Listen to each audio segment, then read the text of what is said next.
Ladies and gentlemen, welcome to Ozzy's Drives. Today I'm very excited to show you a unicorn car, the Mercedes-Benz R-Klasse. And the owner told me if I can drive it sub 10 liters, I can keep it. Let's see what I can do.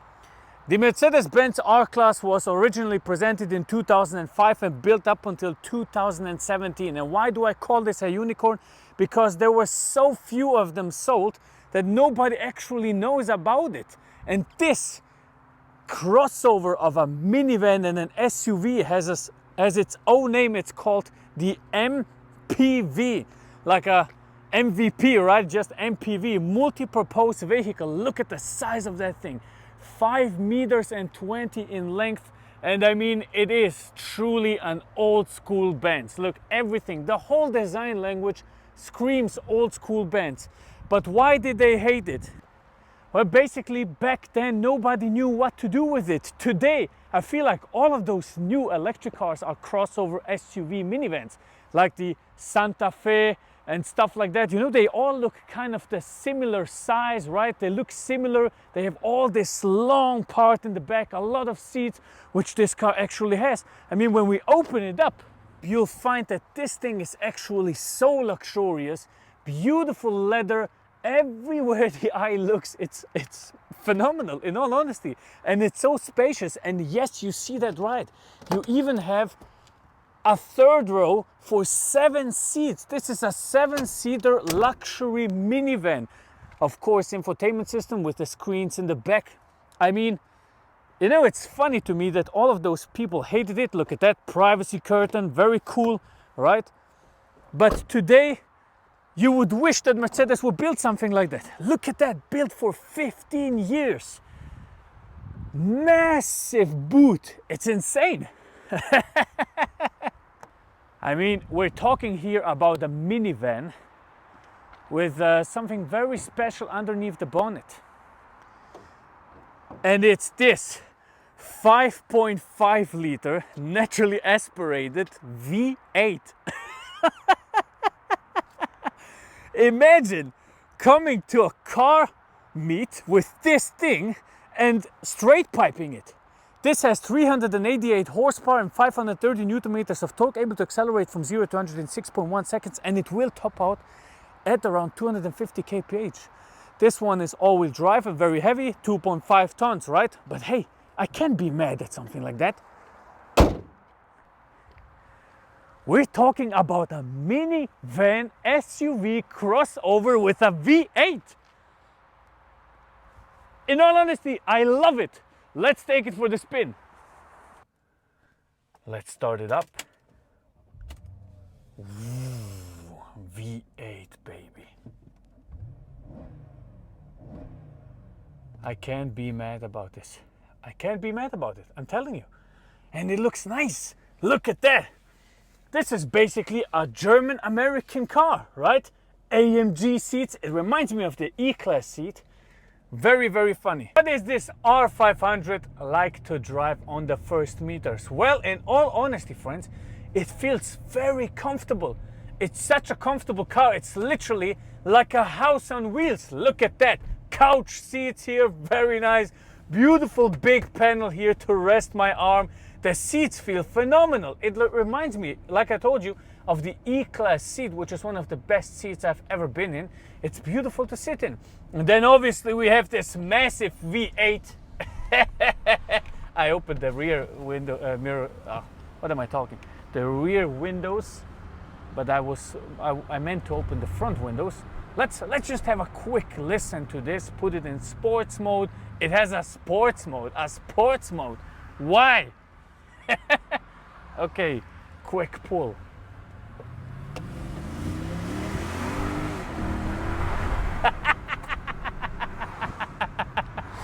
Oh yeah, and there is an AMG version of it. This accelerates from 0 to 100 in 6.1 seconds, it's really fast. This is a house on wheels. I mean, look, you could literally sleep in this. It's so big. It's such a big machine, and obviously it can do everything like a modern car with the reliability of an old school Benz. We have a 7-speed gearbox. We have this massive naturally aspirated 5.5 liter engine. It's very nice to sit in. But now, since the owner told me I can keep it if I can drive under 10 liters, we have to find out. Am I able to do that? Because I am really good at fuel economy. I think the reason for the confidence of the owner is this.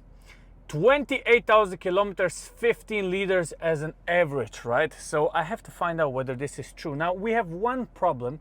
The owner filled it up fully, so the needle hasn't moved. I will fill it up to the max so we can then put in the fuel after we have driven 100 kilometers. We'll find out how much this thing actually used, but it might be that we have to go with what it says here. So I'm very curious. Let's go. Let's see how much goes in. You know what? I don't want to scratch it. Tip. What does it say here? 95. Didn't expect that, but hey, we'll see. Just met those guys there. Oh, easy, 173. How much will go in? This thing is a tank, in all honesty. It's a fucking tank. Oh, 3.26 liters, first click. Okay, I was imagining it to be that way, so that's okay. It's okay. I think we can still go by our test after 100 kilometers, but I'm very curious. All right, let's pay, let's begin. Reset, just press it and it resets everything. You see that? You see that I have an affinity for technical stuff, man. That's just how it goes. That's just how it goes. Let's start this thing up and begin. You know what my strategy is for this car? It's to start it up and get go. That's it. Come on. We are in eco mode. Everything is set in eco. Second gear we have pulled off in second gear. So hopefully I can get it under 10 liters. But I don't think it's possible. In all honesty, I don't think it's possible. Come on, R-klasse, R-klasse. Yeah, I like it. I like this car. I really do. It's so big, so big. I'll give you a little update in about 20 kilometers. I just have to focus to just flow it a little bit. All right, friends, we are almost 20 kilometers into the drive, and look at that, 11.2 liters, 80 kph as an average. You know, it would be interesting if I can get this car under 10 liters, but it's difficult. I'll be plain and honest, it's very difficult because it really is a big machine. It really is big, all-wheel drive, 5 liter. You know, it might survive the apocalypse, but you would have to fill it up a lot. So yeah, I'm curious to find out what it does. But I can tell you one thing, this is one of the best experiences I had so far. It's so comfortable to drive, such a comfortable machine. We have been driving for 48 kilometers now, almost 50 kilometers, and just a quick information about how much I'm using here. The average speed is 92 kph and we're at 10.5 liters. So to the owner, Mervan, I hope you're sitting tight in your seat because this might be my car very soon. He gave me a challenge, you know. When you give me a challenge, I take it serious. I can't take a challenge normal. I have to take it serious. I just want to go under 10 liters. I just want to go under 10 liters, no matter what. But I want to make it. And I will try to do my best, and I'm not even overdoing it with turning the climate control off and so on. Maybe I should have done that, but I didn't. I want it to be a fair test. As always, just as you celebrate your success, something has to occur to mess it up here. Traffic. Messing up my fuel economy probably will be the reason why I won't get this car, right? Yeah, anyway. It is a beautiful drive. It truly is a beautiful drive. This Tronic here, very cool. Distance control also. I don't have to do anything now. Just sit here and enjoy the drive. I wonder what the AMG of that thing drives like. I really do. I think I need to organize one. I really have to. And look at the steering wheel. You really feel like a bus driver in here. It's really cool. I'm not even kidding. It's really cool, and the quality of the interior is absolutely phenomenal. I'm seeing it. but it doesn't go down. Oh shit, 10.5 liters, come on man, come on. Come on, just a couple of kilometers left, man, come on, go down. Even if I did a 9.5 liters, I wouldn't take the car, obviously. It's a joke, but I still want to be able to go under 10 liters, because when somebody says with all confidence you can't go under 10 liters, I want to achieve it and make sure I did it. But yeah, R-Klasse is really a nice car. It's really a nice car.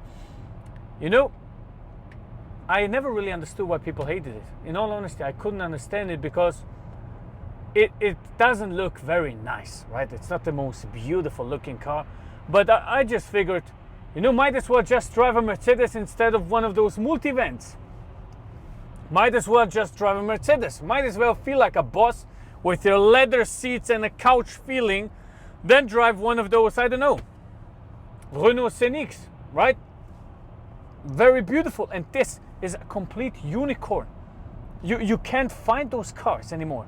It's like there's like 2 or maybe there's maximum 10 in whole Europe of those R-Klasses facelifts, 5 liters with 388 horsepower. You won't find them. This is like a breed. You will not find those cars anymore. I mean, in 2017 they sold 3 of them. 3! This is crazy. It's really crazy to think of. But they kept on building it for 12 years. 2005, the beginning, a facelift came out and they kept on building it, which is persistence that I can't believe. I don't understand really why they've done it, because obviously it's not a commercial success. But I think, you know, why not? There's people that want something like that. Why not just build it? I mean, I would wish Mercedes would go back to those times where they really built something where they say, you know what, maybe it's just 1% of our customers, but hey, they can get one of these, and it's a beautiful thing for us to review. So seeing what comes out nowadays, I think this was a very cool car. We were all wrong. We were all wrong about judging this. This is a very cool car. We're arriving at the petrol station, friends. It says 10.5 liters to 87 kilometers. So that means the car should have used 9.15 liters. That's what I calculated. All right, so yeah. Let's see whether this is true. I'm curious. All right, stop here. This thing is massive. It's massive. Let's see. Did it really hold true? Why can't I put this normally in? Don't scratch the paint. Okay, 95. Put that in. Whoppa.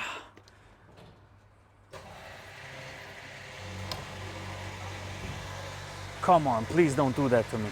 Please don't do it. Ah, fuck you, man. Fuck you, in all honesty. Ah, okay, now. Let's see. That's what it says. 5.79. Let's do the second click. 8.33. That's more realistic. I will have to do a third click, friends. I will have to do until it stops clicking, right? That's it. It's at 9.5 liters with clicking it like 10 times, right? But this just gives us a little bit more of a, yeah, I don't know, a little bit more of confirmation that 9.5 liters went in. So I exaggerated a little bit with clicking. I believe it's probably somewhere at 9 liters. So it holds true, right? It holds true. Is that good? Not really. It's not really a good result. But what did you expect? Like a 2.5 ton car with a V8 all-wheel drive, right? It's not really the best result, but it's not really bad either, right? I mean, I can't be mad at this. It's cold outside. Maybe in summer we would have been able to do, I don't know, 8 liter to, yeah, those 90 kilometers we have been driving. but sub 10 is, like the owner said, not possible. So those 9.5 liters to 87 kilometers means car has used like, I don't know, almost 11 liters to 100 kilometers. I'm not mad at this. Look at that big ship. That's as far as we can take it with the R-Class, friends. Very, very good daily driver, I'm telling you. Will use a little bit fuel, will require you to fill it up often, but still, I think it's a very comfortable car. I don't think it's a failure, maybe commercial, but in terms of the build, the quality, and what you have in here, it's absolutely phenomenal. And you get everything that a car needs to do and everything that a luxurious car also needs to do. Very beautiful. Thank you very much for watching. Thanks also to Mervan for lending us this car. If you're interested in buying it, write him directly. I will put his link into the description, his Instagram page. And yeah, thank you very much. God bless you and see you on the next one. Goodbye.